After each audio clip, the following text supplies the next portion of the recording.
విశాఖపట్నం మాత్రం ఐటీ హబ్గా కంటే కూడా ఈ ఏదైతే ప్రస్తుతం గూగుల్ వాళ్ళు తీసుకొస్తున్నటువంటి ఆ హబ్ కిందకి మారబోతుంది. అక్కడ డేటా సెంటర్ల హబ్ కిందకి మారబోతుంది. ఒక్కళ్ళ ప్రారంభం అయితే గూగుల్ ఎప్పుడైతే రన్నింగ్లోకి వచ్చిందో ఇప్పుడు మరొకళ్ళు రన్నింగ్లోకి వస్తున్నటువంటి పరిస్థితి. విశాఖపట్నానికి సంబంధించినంత వరకు రైడెన్ సంస్థ, ఇప్పుడు గూగుల్ వాళ్ళకి సంబంధించినటువంటి అనుబంధ సంస్థ ఇది. Raiden Infotech India private limited 87,250 కోట్లు పెట్టుబడి, $10 బిలియన్ పెట్టుబడి పెట్టడానికి రెడీ అవుతుంది. 3 డేటా సెంటర్లు పెడతానంటుంది. 2,100 మెగావాట్ల విద్యుత్ కావాలంటుంది దానికి.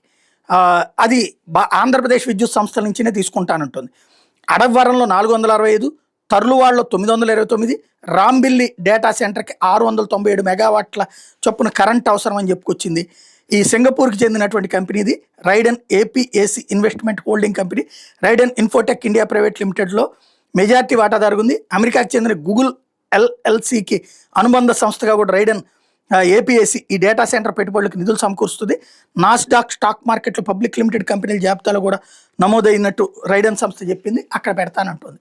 వాస్తవంగా గూగుల్ వస్తే ఆటోమేటిక్గా ఇక చాలా వస్తాయని నేను ముందుగానే ఆ రోజునే ప్రస్తావించాను. ఇప్పుడు రావడానికి సిద్ధపడుతుంది. కాబట్టి ఇప్పుడు ముందు చూపు అవసరం, విజన్ అవసరం. నీళ్లు, కరెంటు విపరీతంగా కావాలి డేటా సెంటర్లకి. తాగేస్తాయి నీళ్లు, అది విపరీతమైనటువంటి అవసరం ఉంటుంది.